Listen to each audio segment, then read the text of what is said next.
1 Samuel capítulo 6, versículo 7 ao 21. 1 Samuel capítulo 6, versículo 7 ao 21. Diz assim: agora então prepare uma carroça nova, com 2 vacas que deram cria, e sobre as quais nunca foi colocado jugo.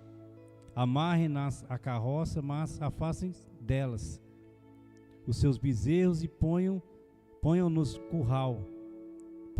no curral. Coloquem a arca do Senhor sobre a carroça e ponham numa caixa ao lado dos objetos de ouro que vocês estão enviando como oferta pela culpa. Enviem a carroça e fiquem observando. Se ela for para o seu próprio território, na direção de Bet-Semes, então foi o Senhor quem trouxe essa grande desgraça sobre nós. Mas se ela não for, então saberemos que não foi a sua mão que nos atingiu e que isso aconteceu conosco por acaso. E assim fizeram: pegaram 2 vacas com cria, amarraram-nas a uma carroça e prenderam seus bezerros no curral. Colocaram a arca do Senhor na carroça e junto dela a caixa com os ratos de ouro e as imagens de tumores.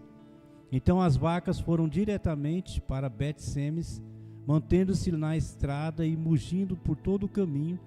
Não se desviaram nem para a direita e nem para a esquerda. Os governantes dos filisteus a seguiram até a fronteira de Bet-Semes. Ora, o povo de Bet-Semes estava colhendo trigo no vale, e quando viram a arca, alegraram-se muito. A carroça chegou ao campo de Josué de Bet-Semes, e ali parou ao lado de uma grande rocha. Então cortaram a madeira da carroça e ofereceram as vacas como holocausto ao Senhor. Os levitas tinham descido a arca do Senhor e a caixa com os objetos de ouro e as tinham colocado sobre a grande rocha. Naquele dia, o povo de Bet-Semes ofereceu holocausto e sacrifício ao Senhor. Os 5 governantes dos filisteus viram tudo isso e voltaram naquele mesmo dia a Ecrom.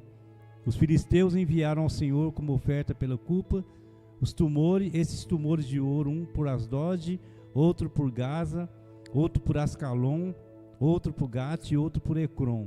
O número dos ratos de ouro foi conforme o número de cidades filisteias que pertenciam aos 5 governantes, tanto as cidades fortificadas como os povoados do campo. A grande rocha sobre a qual puseram a arca do Senhor é até hoje uma testemunha no campo de Josué de Bet-Semes. O Senhor, contudo, feriu alguns dos homens de Bet-Semes, matando 70 deles por terem olhado para dentro da arca do Senhor. O povo chorou por causa da grande matança que o Senhor fizera. E os homens de Bet-Semes perguntaram: quem pode permanecer na presença do Senhor, esse Deus santo? A quem enviaremos a arca para que ele se afaste de nós? Então enviaram mensageiros ao povo de Quiriat-Jearim, dizendo: os filisteus devolveram a arca do Senhor, venham e levem-na para vocês. Os homens de Quiriat-Jearim vieram para levar a arca do Senhor. Eles a levaram para a casa de Abinadab, na colina, e consagraram seu filho Eleazar para guardar a arca do Senhor. Capítulo 7, 2.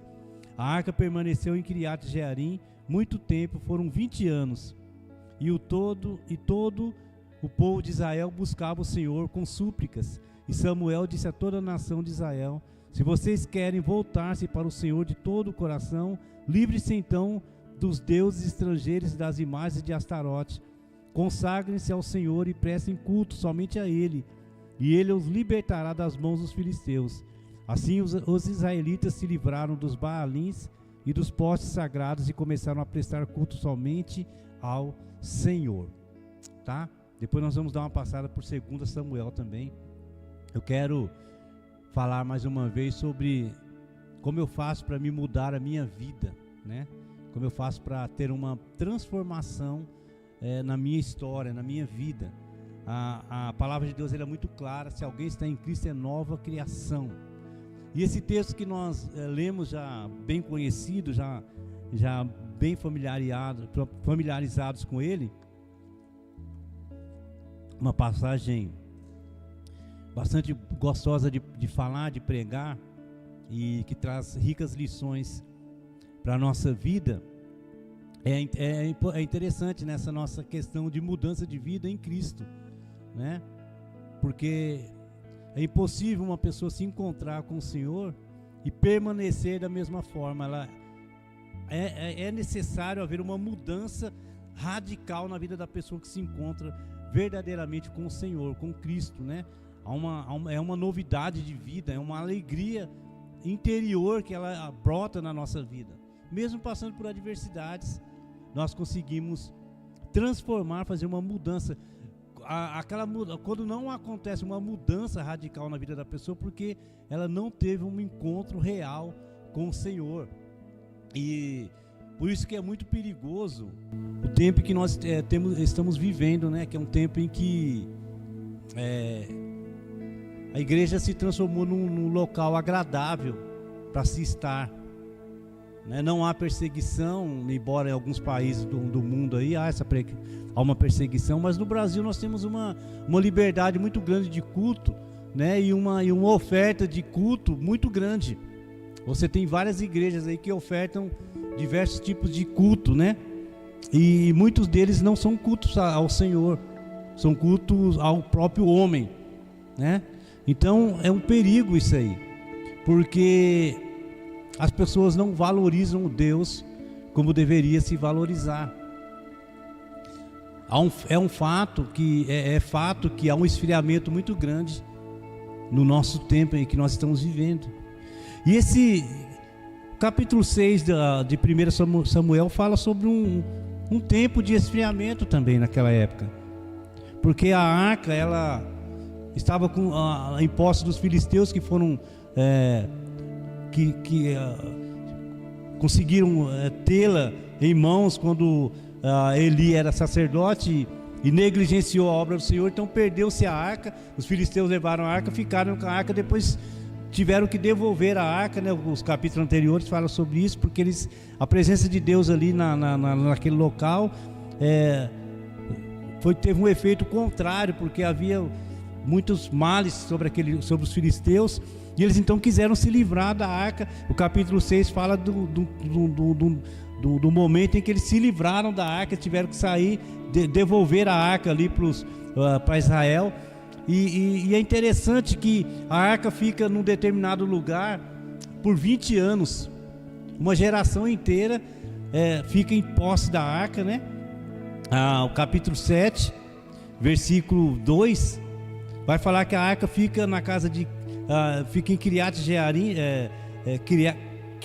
Jearim, né, na casa de Abinadab por 20 anos, uma geração. Tem a arca ali, mas essa geração já estava pedindo mudanças. Essa geração que tem a arca que tem posse da arca, que representava a presença de Deus, ela era uma geração que buscava mudança, né? Eles não queriam mais Deus, queriam um rei. O capítulo 8 você vai perceber que Israel pede um rei. Aquela geração já queriam ser iguais às outras nações, porque até então era Deus que governava. O profeta Samuel governava a nação de Israel. As diretrizes eram dadas por Deus através do profeta Samuel, né? Mas aquela geração queria um rei, né? O capítulo 8 vai falar da entrada de rei Saul na história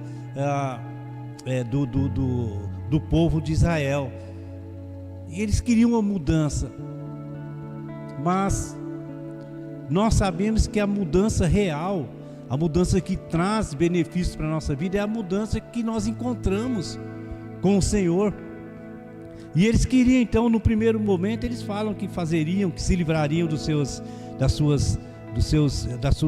ídolos, né? Mas à medida que o tempo caminha, o tempo passa, a história se repete da mesma forma. As pessoas parecem que elas vão se acostumando, né? Por isso que Davi falava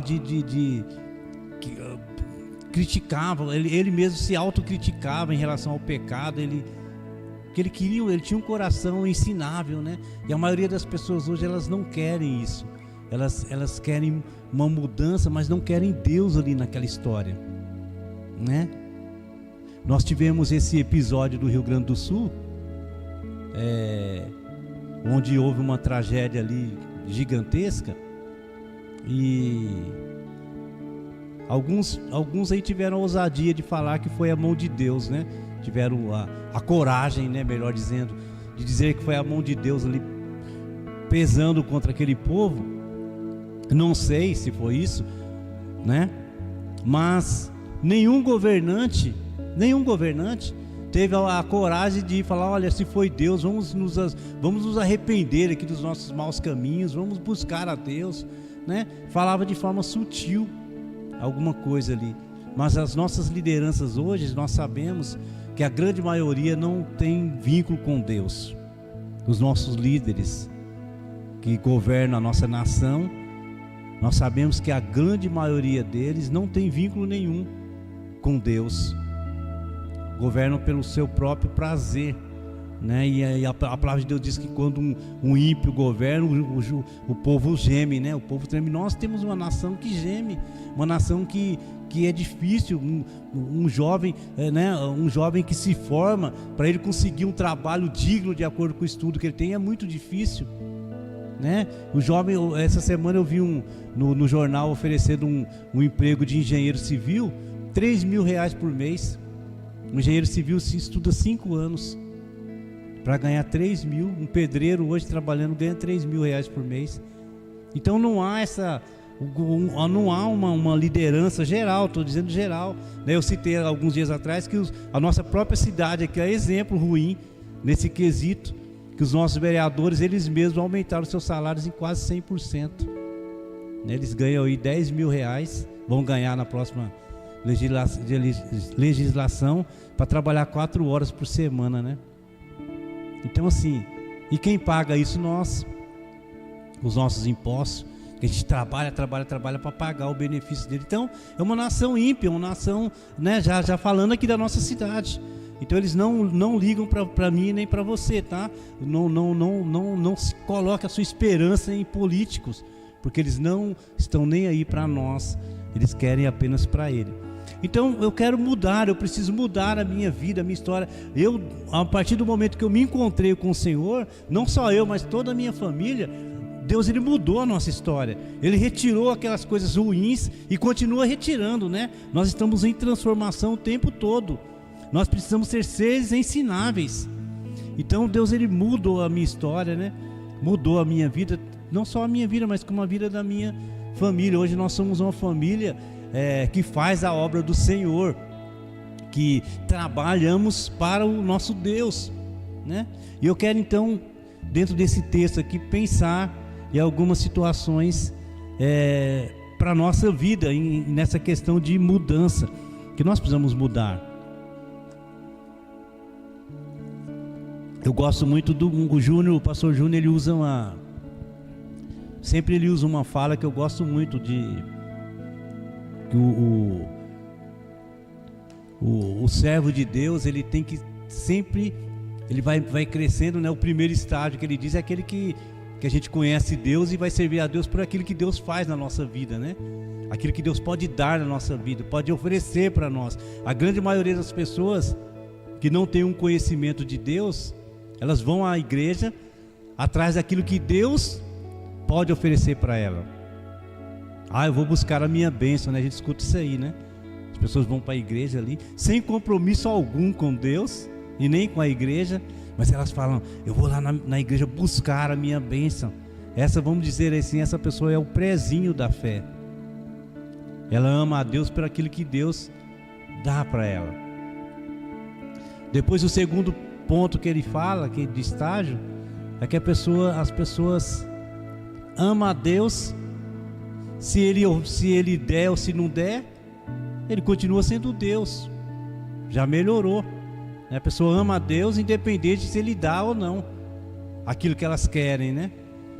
Esse é o segundo estágio, já melhorou. E o terceiro estágio que o pastor Júnior cita é que aqui o cara já está num nível de espiritualidade mais alta. Ele ama aquilo que Deus ama. Ele ama aquilo que Deus ama. E eu acrescentaria algo nesses 3 pontos aí. E aquele que está numa espiritualidade alta odeia aquilo que Deus odeia também. Eu acrescentaria isso nessa fala maravilhosa dele. O cara, quando está no estágio de fé avançada, vamos dizer assim, em relação ao conhecimento de Deus, ele passa a odiar aquilo que Deus odeia. Ele não aceita passivamente. Os grandes homens de Deus, irmãos, foram homens que morreram por aquilo que eles diziam. Eles odiavam aquilo que Deus odiava. Eles não aceitavam, e hoje nós temos uma nação que aceita passivamente as coisas erradas, ao ponto de o que é errado se tornar normal e o que é certo se tornar anormal. Hoje o que é certo, se a gente for falar o que é certo, a gente não é bem aceito na sociedade. Então nós precisamos ser cristãos que amam aquilo que Deus ama e que odeiam aquilo que Deus odeia também. Nós não podemos nos conformar com a injustiça.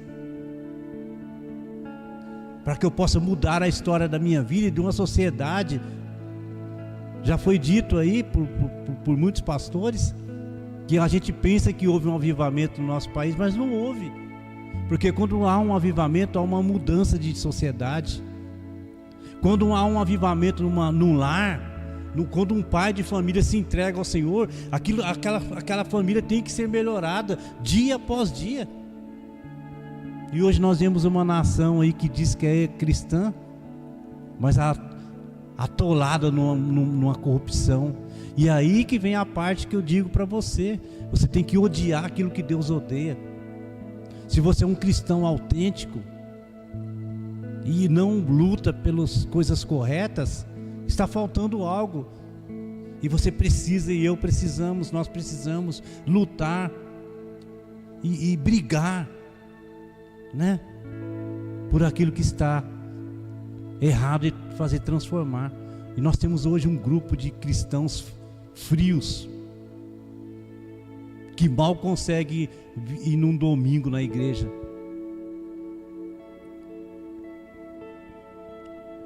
Né? Então, ame aquilo que Deus ama e odeie aquilo que Deus odeia. Briga mesmo. Ai, pastor, eu não vou fazer isso não, porque se eu fizer isso, eu não vou ser aceito no meu grupo. Por isso que os profetas do Senhor, a grande maioria, não é igual aos profetas de hoje que estão no meio da multidão, né? Nós vemos hoje os grandes líderes aí, estão no meio da multidão aí. Os profetas, eles ficavam sempre escondidinhos ali. Quando chegava para apontar o dedo e dizer as verdades. Doa a quem doer.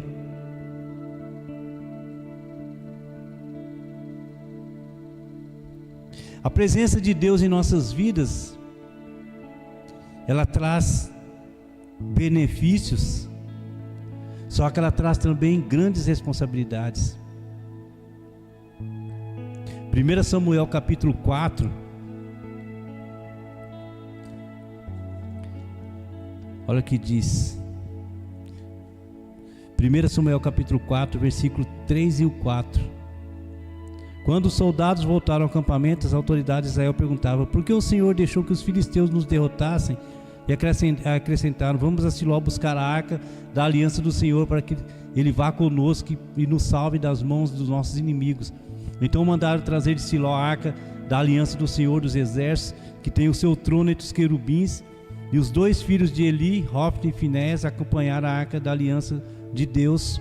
Quando a arca da aliança do Senhor entrou no acampamento, todos os israelitas gritaram tão alto que o chão estremeceu. Os filisteus, ouvindo os gritos, perguntaram: o que significa todos esses gritos no acampamento dos hebreus? Quando souberam que a arca do Senhor viera para o acampamento, os filisteus ficaram com medo e disseram: deuses chegaram ao acampamento, ai de nós, nunca nos aconteceu uma coisa dessas. Versículo 10. Então os filisteus lutaram e Israel, olha só o versículo 10. Então os filisteus lutaram e Israel foi derrotado, cada homem fugiu para sua tenda. O massacre foi muito grande, Israel perdeu 30.000 homens de infantaria. A arca de Deus foi tomada e os dois filhos de Eli, Hofni e Finés, morreram. Foi aquilo que eu disse. Eli, o sacerdote Eli, estava de posse da arca, né? Israel. Só que eles tinham a presença de Deus, mas eles não tinham a responsabilidade devida que é a presença de Deus em nossa família. A presença de Deus, ela traz inúmeros benefícios, mas ela traz também responsabilidades. E aqui o texto é muito claro. Eles pegaram a arca, eles levaram a arca, nós sabemos a história, eles levaram a arca, eles levavam a arca nas suas batalhas, mas tinham uma vida totalmente diversa daquilo que Deus, né, exigia para eles. É igual nos dias de hoje. A pessoa se torna um membro de uma igreja qualquer aí e continua com uma vida sem nenhuma responsabilidade. Não, a presença de Deus, ela traz inúmeras responsabilidades. Exige renúncia, exige mudança de vida, exige comprometimento, santidade, obediência e inúmeras. Então não basta eu apenas dizer que eu sou pastor, então, né? Não, precisam uma vida diferenciada aí. Exige, Deus ele tem princípios inegociáveis. Eu já disse tanto isso.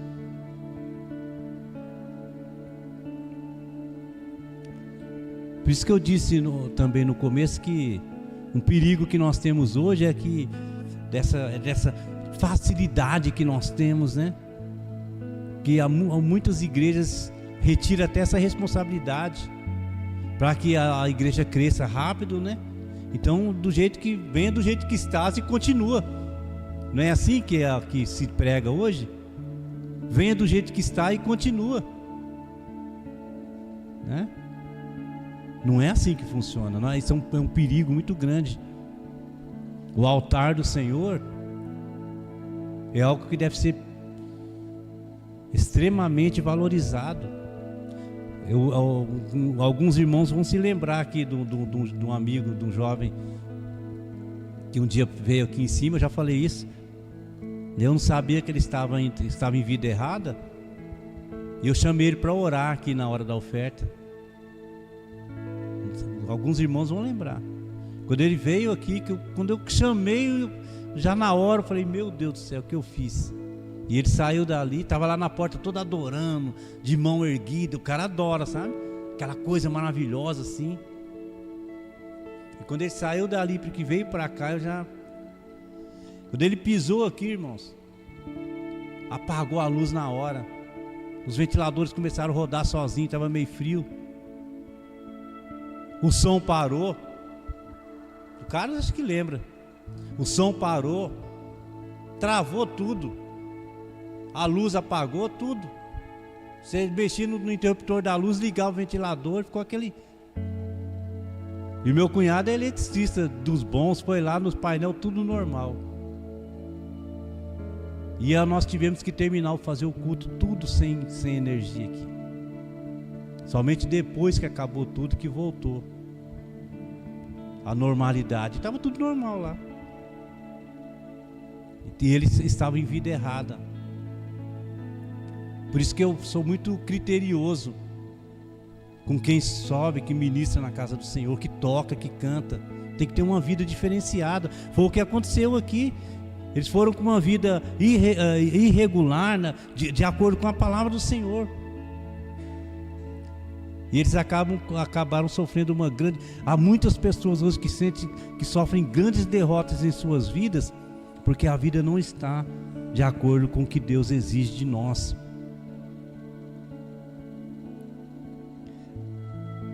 O que eu preciso mudar, né? Fazer algo que é muito falado também, que nós precisamos bater nessa tecla, é destruir todo tipo de idolatria que possa existir. As pessoas hoje são idólatras, irmãos. A idolatria moderna.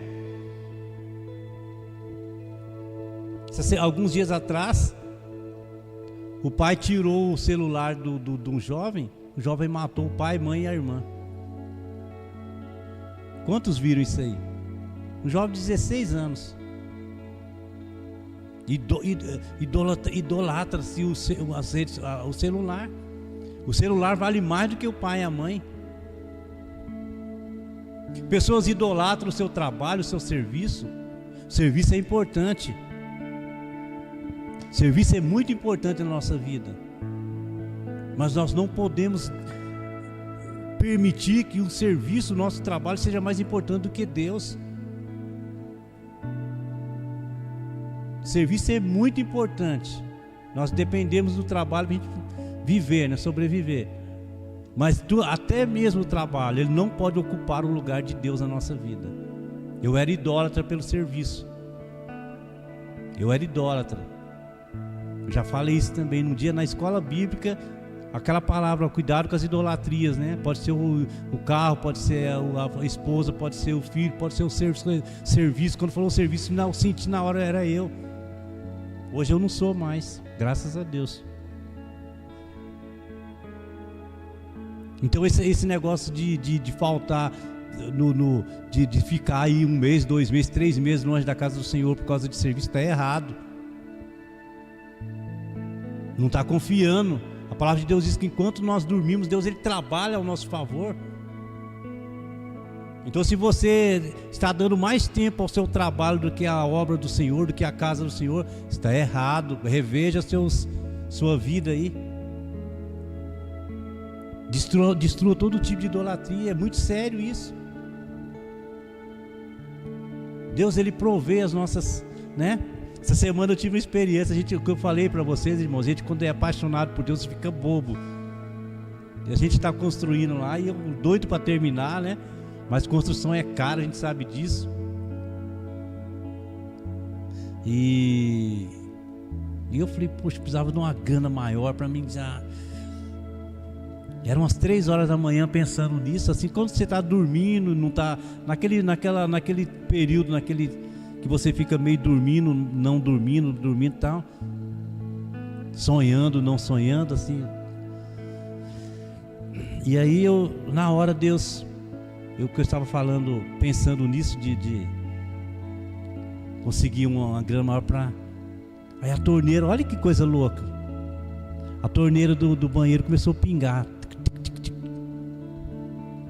Aí uma voz falou na minha mente, né? Calma, é melhor pingar do que secar. E é verdade. É melhor pingar. E aí a hora que eu ia levantar para ir lá desligar com a torneira pingando, perturba, né? A torneira parou de pingar. Do nada ela, na hora, eu falei, graças, tá bom, vamos pingando mesmo, né? Vamos pingando mesmo, porque a gente não faz loucura, né?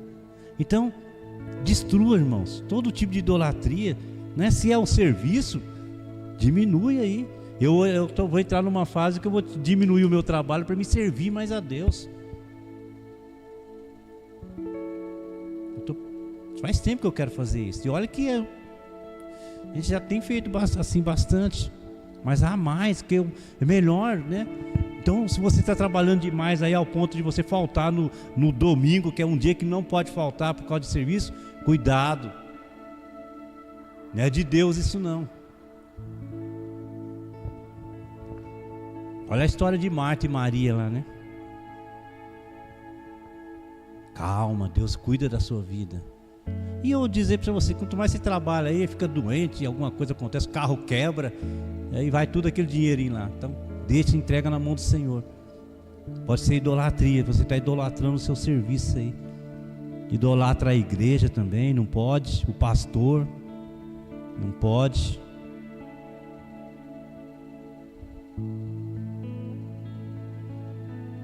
Há muitas pessoas que não conseguem mudar a sua história porque há muita idolatria. Idolatra o dinheiro, né?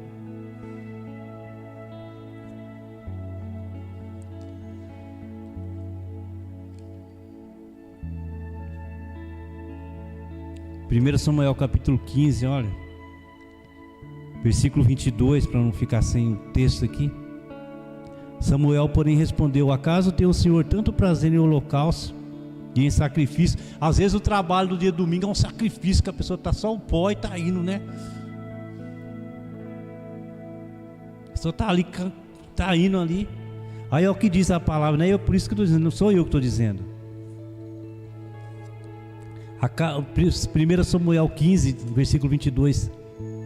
Acaso tem o Senhor tanto prazer em holocausto e em sacrifício, quanto em que se obedeça a sua palavra?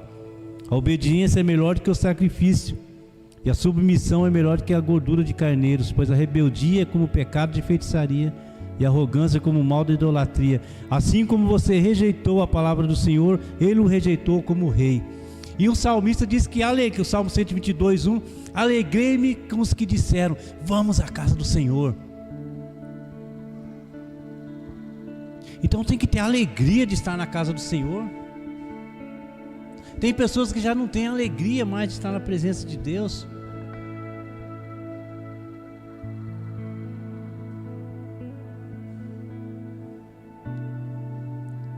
Honre a Deus com o seu melhor. Eu já falei tanto sobre isso. Faça o correto, a maneira de Deus. Por isso que eu gosto de jovem, irmãos, na presença de Deus, porque jovem ele está dando o melhor da idade dele. Eu fui um dia um amigo me convidou para a gente ir na congregação cristã e eu fui. E era um dia de batismo, né? Eu não aprovei aquilo que ele falou não, mas é uma palavra dura. Um ancião lá falou assim, se você lá batiza na hora, assim, você está lá, quer batizar, já vai e batiza, né? O ancião falou, às vezes você pode falar assim que vai deixar para batizar quando estiver bem velho, né? Deus não quer, o que Deus quer com o velho? Palavra dura, né? Eu não aprovo isso. Deus ele quer novo, velho, quer todo mundo, né? Mas ele falou nesse sentido de você oferecer o melhor, que é o melhor da sua vida. Pega um jovem hoje em dia, de 20 anos, ele está na melhor fase da vida dele. É a melhor idade da vida. Não existe negócio de melhor idade com 60, 70 anos, não. A melhor idade é 20 anos. A gente sabe disso. E ele oferece o melhor. E Deus se agrada disso. Então, ofereça, honra a Deus com o seu melhor. Com o melhor da sua vida. Tem gente que dá quando aqui eu vou bater, vou pegar no pé você que está faltando de igreja direto, eu vou pegar no seu pé. Vou pegar no seu pé hoje, tá? Quando você falta na igreja para outras coisas e dá para Deus ali só aquele pouquinho do seu tempo ali, você não está dando, você não está honrando a Deus com o melhor do seu tempo. Honre a Deus com o melhor do seu tempo. Você vai ver, é um conselho que a palavra de Deus está dando para você. Pastor, mas o meu gerente pediu para mim. Não, quem vale mais, o seu gerente ou Deus? O meu chefe falou para mim, quem vale mais, o seu chefe ou Deus? Olha, chefe, eu não posso, sabe por quê? Porque eu sirvo a um Deus maravilhoso. Então hoje é dia de eu adorar a Deus. Então eu não posso, o senhor pode me pedir outro segundo, eu posso ficar até mais tarde. Mas o domingo é dia de eu adorar o Rei dos Reis, o Senhor dos Senhores, o digno de toda honra, toda glória, todo louvor. Aí o chefe vai abaixar a bola dele e falar, vai, eu tenho certeza disso. Então quando você se dobra a outros ídolos, você desonra a Deus. 2 Samuel capítulo 6.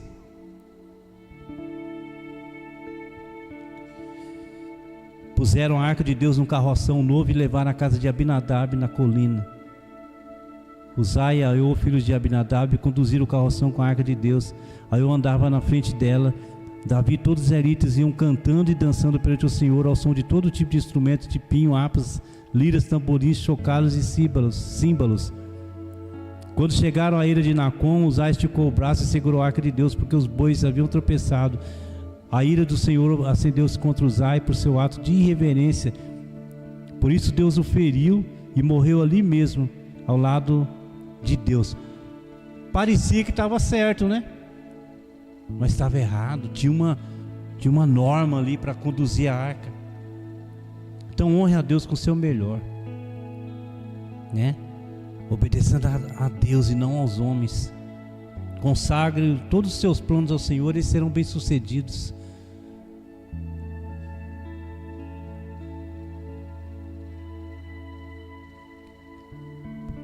Mais uma lição que eu quero, já estou finalizando.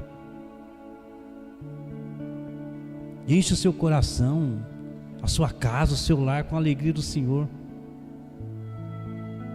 A alegria do Senhor é a nossa força. Lá em Neemias, o Salmo 112.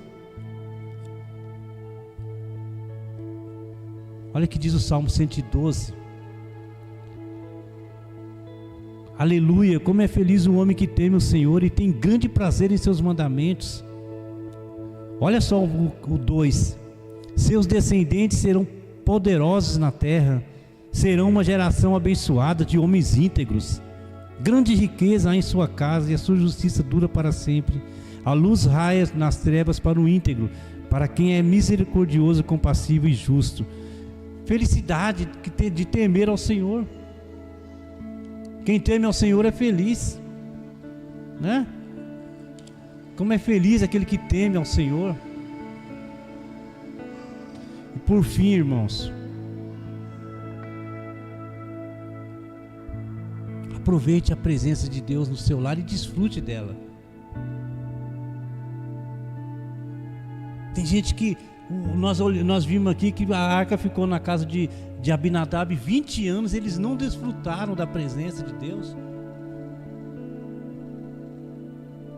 Então, tenha a presença de Deus, desfrute.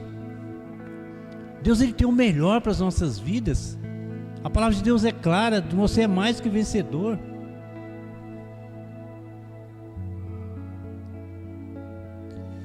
Nós temos vitórias aqui, e a nossa vitória maior é na eternidade, irmãos, ao lado do Senhor. É tudo louco, é tudo loucura, é tudo sobrenatural. Se você for perceber a própria natureza, é tudo preparado para um plano espiritual. Sabiam disso?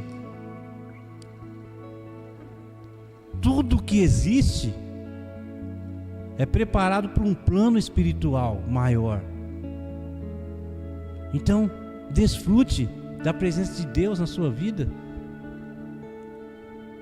2 Samuel capítulo 6, para a gente fechar aqui.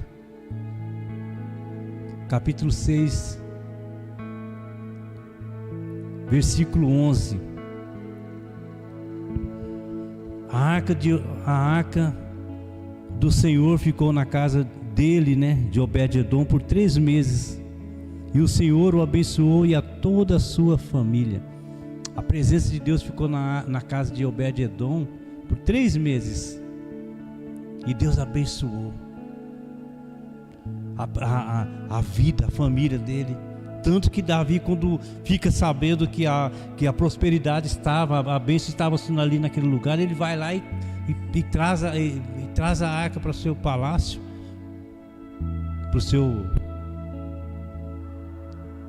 para a sua tenda. Então desfrute. A presença de Deus na nossa vida é bênção. Então não troque por nada. Deus, Ele se preocupa conosco. O grande problema é que há muitas pessoas que agem como Abinadab. A presença de Deus fica ali 1 ano, 2 anos, 10 anos, 20 anos, mas parece que não acontece nada. E na casa de Obed-edom fica 3 meses só aí. Então, isso aí mostra que tempo de crente não dá muita coisa não, né? Tempo de crente, o que importa é a maneira como nós adoramos ao Senhor. Vamos nos colocar de pé, vamos orar.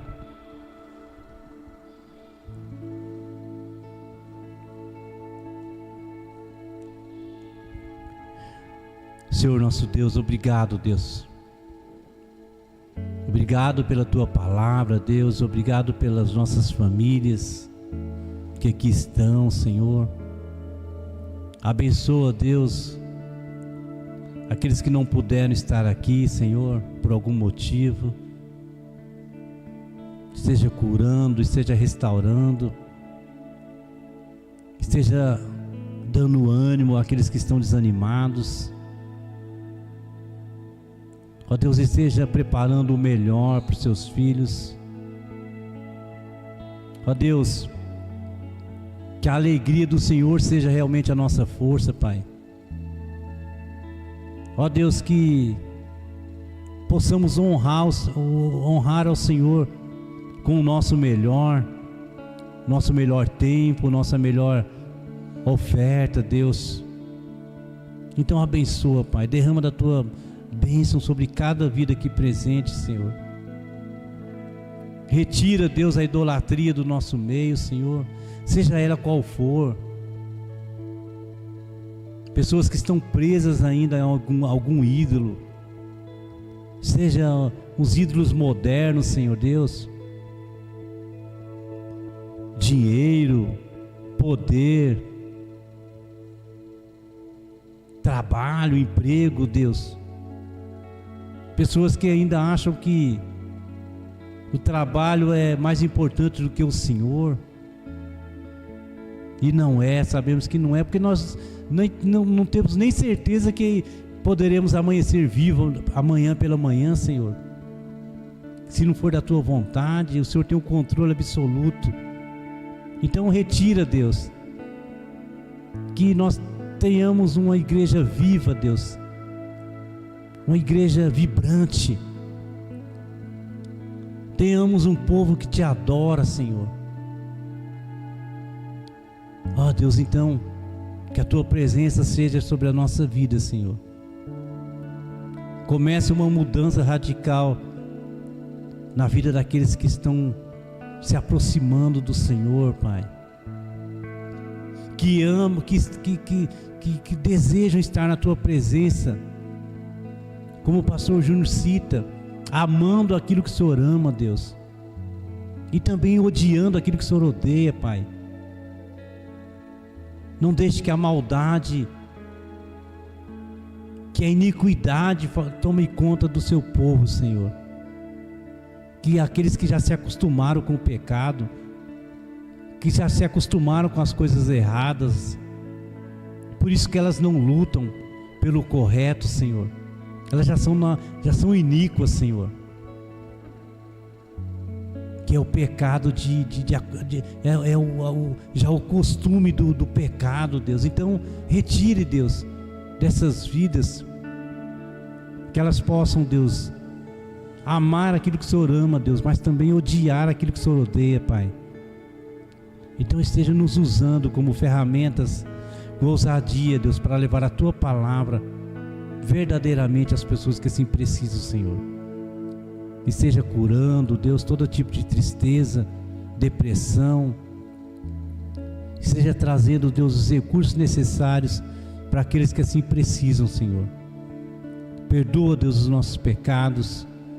Não nos deixe pecar, Senhor. Que nós tenhamos os olhos no Senhor. Nós oramos no nome do Teu Filho Jesus. Amém e amém.